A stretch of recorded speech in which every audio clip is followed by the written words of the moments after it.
could also be a... Do you have a point there? It's about how you determine success as well. I mean, Elena and I were talking yesterday. We had a blog that we ran for Adelaide Libraries that was under an alias of Charlotte's blog, and we were promoting the collection via a almost like a fictional character in some ways. It was pretty cool. It was a hybrid of us. And we were one of the new manager that's taken over that library has questioned its value based on usage and, more to the point, comments. And what has interested us is that we might have had hundreds of people actually hitting and reading that blog, but only 1% commenting on it. So what is success online as well? I think you've got to be really clear about what that looks like to you. No, that's a very, very good point. And it is, you will be the one defining that.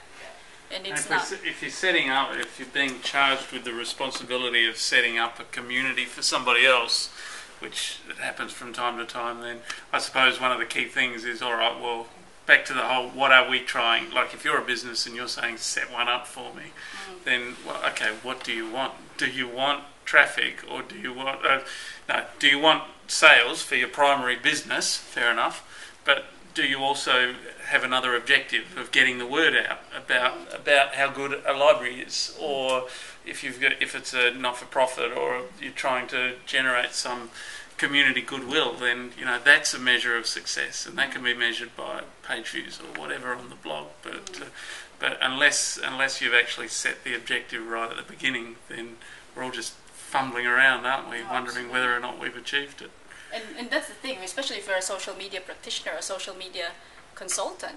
A lot of the times, I think one of the first things, for example, that happened when I walked into the job at Connecting Up was that, how are you going to show us your value, pretty much? Because it feels too touchy-feely, It's like community is very touchy-feely, and it's all about goodwill and how do you measure that? And that's why I got interested in analytics, as Mal would know. I really hated statistics in college and high school, but I ended up loving it now because it supports what I do. It can actually tell people what my value is, because I ended up tracking followers, retweets, traffic. And I try to make relationships between those two. It's like, look, this week I've blogged X amount of times, and look at the number of times the spike in our website. Yeah. And you make those relationships, and you show the value of what you've done on social media, and they say, oh yeah, there it is. Is there a danger, though, of presenting these numbers and so spikes and stats as the value? Because you were saying before that it's not always about the numbers, it's not always about the hits, it's about the community itself. And in selling this to the people who don't understand that, isn't there a danger in diluting, or I suppose selling out what community is, because it becomes more about numbers? But you can still measure that. You can still measure the level of engagement you have within the community. It's not. It really. Sorry, I'm totally hijacking this right now. But really, it's got to come back down to your business and what your objectives are, and understanding what metrics are going to be important for you. It's not going to be the same for every business.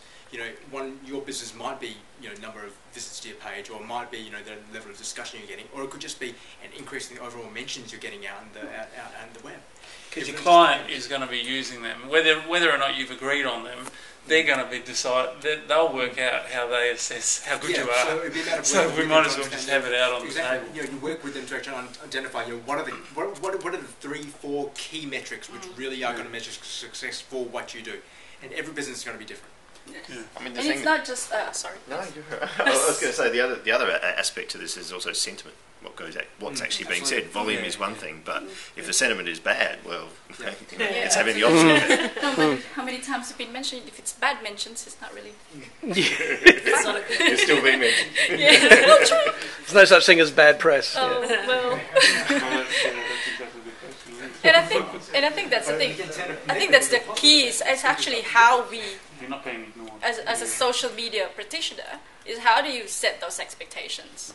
How do we set those? Because at the moment there are no hard and fast rules. There are no. If you've got 10,000 followers, you're good.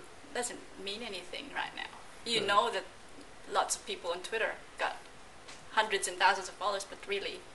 No one's talking. No one's really listening. Yeah, exactly. The people buying these products, like the people who are funding some of them, many of them who are funding these aren't actually really aware of the metrics either. You know, they're all coming to us for education. That's amazing. People coming to me for education about it, but it's like, well, all right, this is my best guess at how you reckon how this might work for you, how you might measure this. Absolutely. And I think two things that I found very useful when it comes to delivering metrics is, number one is having a baseline. Make sure you've got something to compare it with before you do anything. Have that baseline so they know that, so this is how you're performing before I joined. When you join, then that's when you end up comparing those, so you can actually show the value.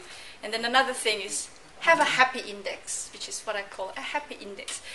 It's not quantitative, but if it's something like what I started doing was collecting some notes from our community, for example, Connecting Up, I started getting notes, DMs and emails saying, oh, it's fantastic that you've taken over because blah, blah, blah. I start collecting those things. Or when we get things like, oh, it's great that you have this scholarship program for attending N10. I collect those. And that's part of what you can put together as your happy index, because it's not something that you can quantify, but if it's something that you can show to your client or to your boss, look, then it can help. So. Any further questions from the floor? No? All good for the moment? Just like to thank Shai for her time. I know she's been presenting a lot this month, and glad you're in the mindset to do it for us too. So thank you, Shai. Thank you. Thanks. I'd just like to invite Michael Millard from Deloitte to close it off this evening for us. So please welcome him.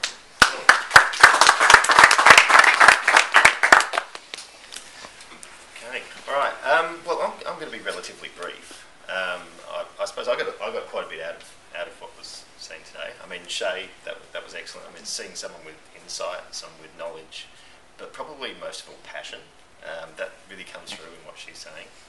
And I suppose what I'd like to say is great event, first inaugural event. I think it's a great beginning, and I'm sure it'll become a much stronger event as time goes on.